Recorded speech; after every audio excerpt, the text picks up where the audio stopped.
All right. Welcome, everyone, to episode 8 of the Engineering Evolved podcast. My name, as always, is Brandon E. Grant, and I'm here with my co host. Pawel, Krupa. There we go, Pawel Krupa. So, we've done some pretty fun episodes. Last week's episode with Dr. Ezgi Akçınar was really, really fun to do. I liked that. If you haven't seen that episode, please go back and watch it. We talked again about managing stress, but we had a little twist on it with high performers. So that was a great episode for us. We talked about the importance of physical fitness. I believe that was episode either 6. I think that was 6. And today we're going to talk about nutrition, something that engineers generally don't talk about. I'm assuming it's still the same, but candy being passed around regularly, daily, another pizza party. What's been your experience with, have you ever talked to anybody in engineering, like in an engineering field, like in any of your jobs about the importance of nutrition? I have not, actually. I have not. I have seen a lot of differences depending on the culture and the country you're in, since I had the chance to visit different continents, different countries. But I have not had a chance to speak with anyone regarding the culture habits regarding the eatings. Got it. I think it's kind of sad also because I think I've seen people eating good, and I would like to know why. But actually, I've never thought about coming up towards someone and ask, "Hey, what do you eat? What's your diet like? Why do you do this?" Right. So it's really interesting. So you just said something that triggered an idea, a thought. I have a story. I have no idea if there's any basis of truth behind it, but we'll talk about it. I have this story that most of the rest of the world believe that Americans eat way too much food. Is that an accurate assessment of what other people think about us? I don't necessarily would say it's about the quantity, but more about the quality. Right. Which I would think of this. Mm-hmm. That's a really interesting subject. I had a family who I'm familiar with. They went to Europe, and they were over in Europe, and they were eating, like French cheese and French bread, and had no issues with it. But as soon as they got back to the United States, they had problems with cheese and with bread, with the cheese and with the gluten in the US. So I think there's definitely a different quality of food in the US for sure. Yeah. I think there's a different quality of what's just generally available.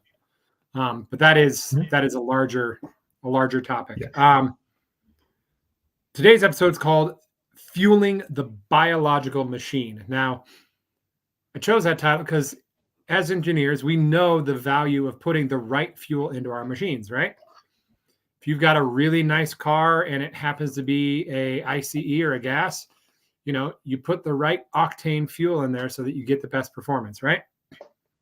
If you're driving an EV, you can't really determine the electrons that go in there or the quality of the electrons that charge the battery. But, if you're given the choice, you would want to use a electrical source that's more sustainable, right?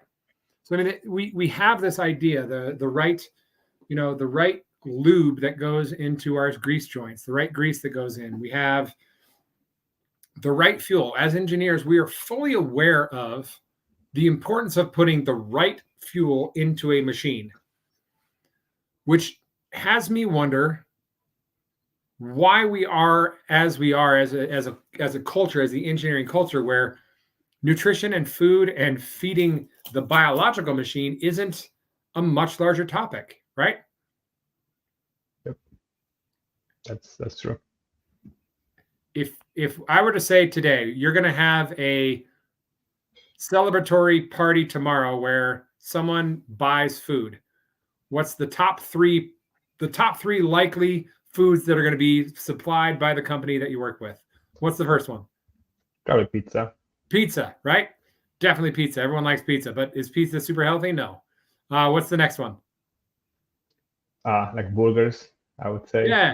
Cheeseburgers, some kind of burger sandwich shop, something like that. And the third one might be like a burritos thing, right? Yeah. Which I have a sweet, tender spot in my heart for burritos. But like, even insofar as the food that is provided, like when's the last time someone was like, hey, we're gonna get food for everybody. Everyone pick out your green smoothie from the smoothie shop, right? Everyone, we're going to go healthy. We're going to get Mad Greens, by the way, not sponsored, but would totally be if they were offering Mad Greens. We're going to pick out a salad and a pita so that we have a healthy dinner, right? Generally, the salad is the extra side on the side that gets thrown away at the end. Like, why do you think we don't talk about this more as an engineering culture? Like, why is this a subject that, because it's just super easy. Like, what are you eating to be healthy today? Like, that's not like a challenging topic of conversation. Yeah. I think you're right. I would say that part of it comes from the fact that we are so task oriented and put so much effort and focus into the stuff that we do that we don't focus too much on what we are and like what do we put inside our machines, let's say, so into ourselves, right, to make the tasks even better and more efficient, and live a little bit healthier and happier life. I think for many of us, the work overcomes the need of having like a healthy meal, and it's much easier and faster. So because we live in like a fast environment, to just get stuff from a food truck or something ready to go, than trying to prepare something ourselves. But here it comes the funny fact. Even though we can order something, we have all of the platforms that can supply food to us, and we can choose healthy options. But for some reason, many of us won't. And that's the question that you pointed. It's like, why? Is it because of the awareness, or is it because of our living habits, or is it just this that we don't know how food or how what we consume affect our body and affect our performance? Now, I would lean into the last option. I don't know. That's my personal opinion. Right. So I have a problem with the awareness. To a degree, right? I could walk up to nearly any engineer, anybody in our culture, and be like, all right, here is a cheeseburger, and here is a ahi tuna bowl, right? Someone would probably be able to say one of those is healthier, right? Piece of pizza or a ahi tuna bowl or a poke bowl, right? Now, this is off the cuff. This is off the top of my head. But like the ability to understand healthy versus unhealthy, right? Cleaner versus not.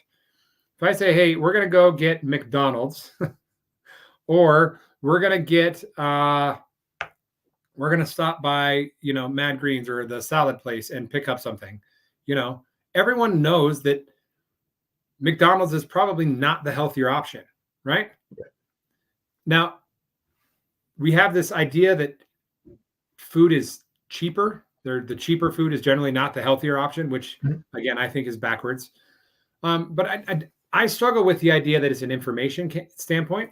I think it's all about mindset still. I think that engineering culture in general has the knowledge and probably knows that it's a little better to eat healthier, but I don't think they recognize the tie-in between nutrition and the way their brain functions. I think it's important to tie everything back to most engineers that I've met. The value that they consider inside of themselves comes from the value they bring at work. It's the way they think. It's the way they process information. And if we're not talking about the importance of a limited sugar diet and high protein to fuel your brain the right way, if we're not talking about a lot of fiber and enough water, right? Water is a huge thing. We're not talking about the right ways to fuel your body, of which your brain is a part of, and how that positively impacts work, then it almost becomes a don't care variable, right? Yeah. That's also true.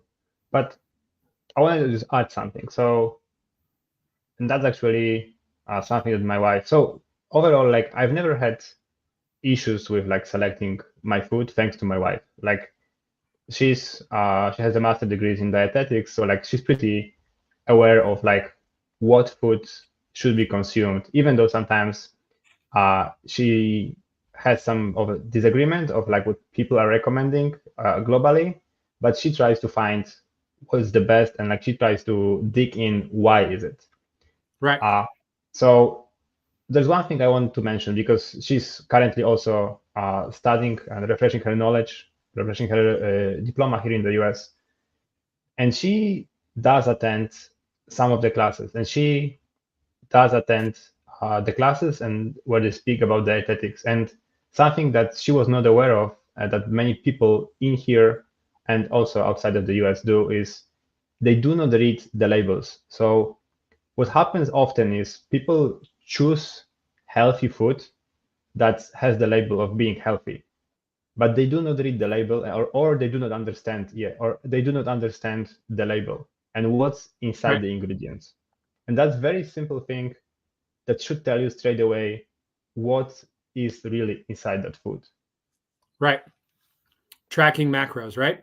Used to Yeah. be I had no idea what tracking macros was. I was like, what are macros? You know, and you need to track your food. Well, I don't want to track my food on a scale every day. Well, my wife, we have 2 kitchen scales now.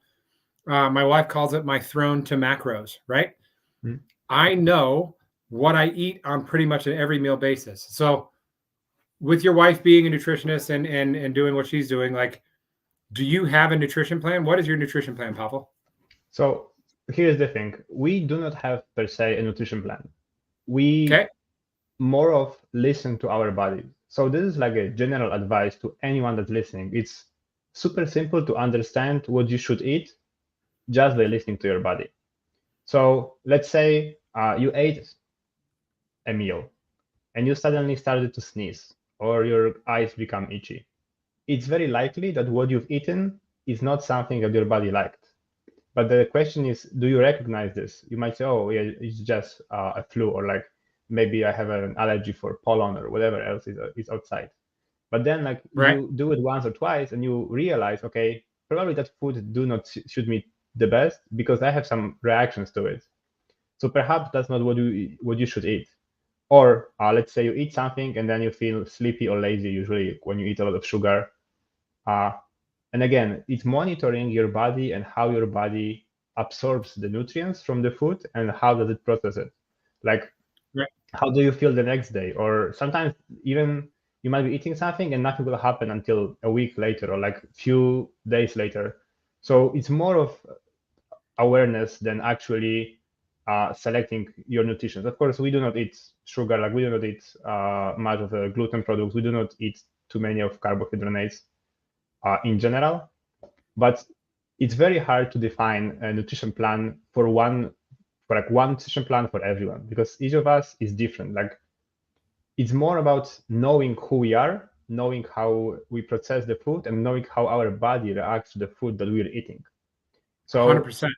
yeah, so when it comes to this, again, listening to what your body is saying, I would say that's the most important thing. And that's what like my wife told me. Like, she said, you don't see that you're sneezing, like you don't see that you're sleepy after what you're eating. And like I started slowly to realize, like, oh yeah, so I ate this, I don't feel too good. Or I have actually a very good example of a coffee, for example. I tend not to drink coffee now. I think I rather replace it with like some kind of tea or water. Right. However, what I've noticed is the quality of the coffee that we're drinking really, in my case, really affects how I feel. So Okay. we have also like a espresso machine at home, which we don't use now. But if I drink like a good quality coffee, I Right. feel okay afterwards. But if I drink the coffee that's like poor quality, I will feel like bloated right after, or maybe like few minutes Huh. after, or my breath would not smell as fresh. And like you can feel how the acid that's inside the coffee affects Right. me, and like how that quality affects how I feel. And again, that will Right. come back to tracing where that coffee came from. What are the ingredients? Like what methods was it prepared, and so on, so on, so on. But I Right. don't need to know what brand I drank. I feel that what I drank do not fit my needs. Right. So that's how we go with the products that we're eating. Got it. But that requires a pretty intense level of body awareness, right? Yes. I don't know if it's advanced, but it's just like after some time. So at the beginning, yeah, I was struggling to find those items. But once you got the trigger, you're like, okay, that's not good for me. It took me quite some time to understand this, but once you understand, it's very simple to follow. Got it. Nice. So I think then I am on the other end of the spectrum from you. Now, I've gone through a lot of different eating nutrition plans. One of the first things I did, my wife and I, back in 2018, and this is when I stopped drinking alcohol.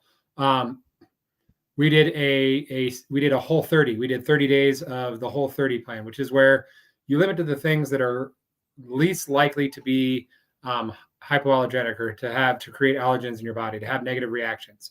So fruit, no cheese, no sugar, no bread. It was whole foods, and whole foods and no cheese, right? Limited amount. And what we really learned is kind of what you're talking about. If you follow the whole 30 program, you do all this, stark elimination diet, but then you kind of add things back. Okay, add back in cheese. How does that affect everyone?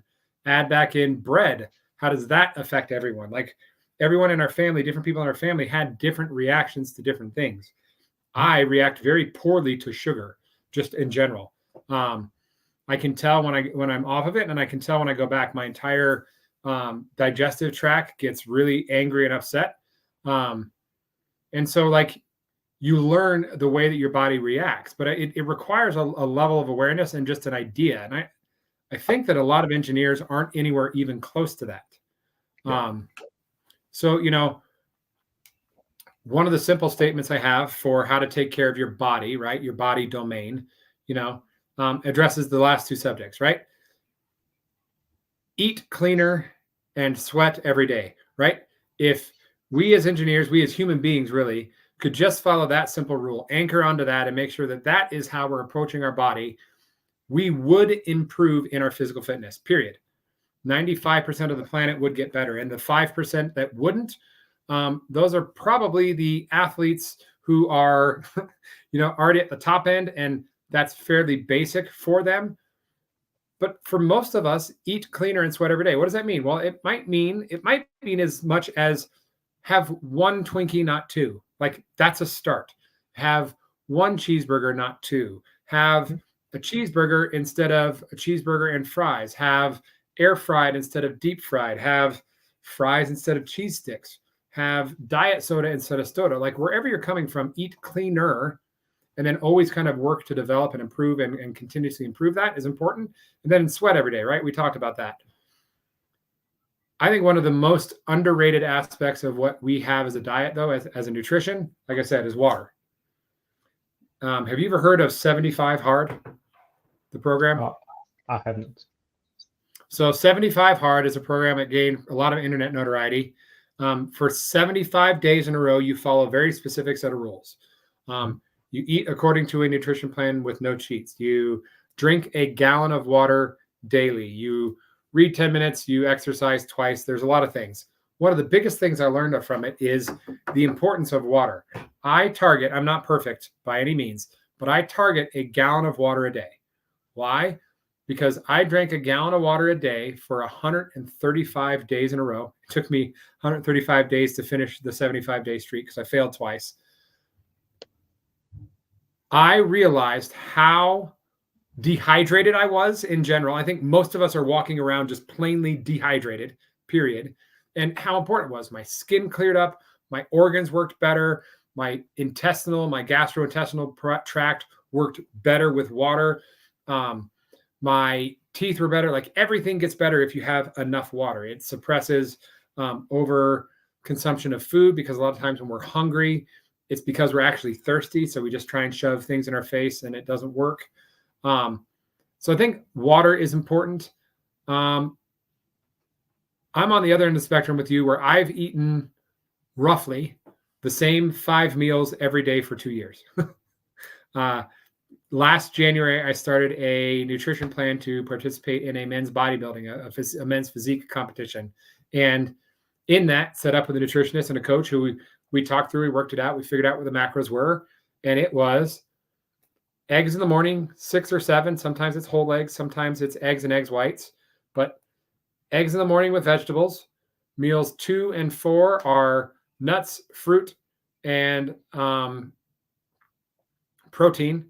Meals 3 and 5 are roughly 6 ounces of protein, whether it's red meat or chicken, depends on what phase I'm in. Vegetables again for each of those, and then carbs in the form of rice, depending on what phase I'm in. But like the same basic format. I got up to the point where I was consuming and properly maintaining weight with the exercise and the output and the metabolism that I was building at the time, where I was consuming 3,300 calories a day and maintaining the weight because I was getting everything there, all my macronutrients, which is just protein, fat, and carbohydrates for people who aren't aware of that. All of those were sustained, but also were all of my micronutrients. Like I needed no supplements because everything was being fed by all of this whole food that I was eating on a regular basis. So I have followed a nutrition plan regularly for a really long time, and it's worked. I think I would like to maybe share few general notes, like how how we do follow our diet, or how do we choose our foods. So maybe you can relate to that, and maybe the viewers can also share what they eat or like how they choose their food. But again, number one is, from our case, always looking at the label. And the case was, and I still believe the case is, the ingredient listed on the label or on the food comes from the highest percentage to the lowest. So basically, if you have something and sugar is number one, that means there is more sugar than any other ingredient in this food. So probably that's not the best food choice to choose. So 100%.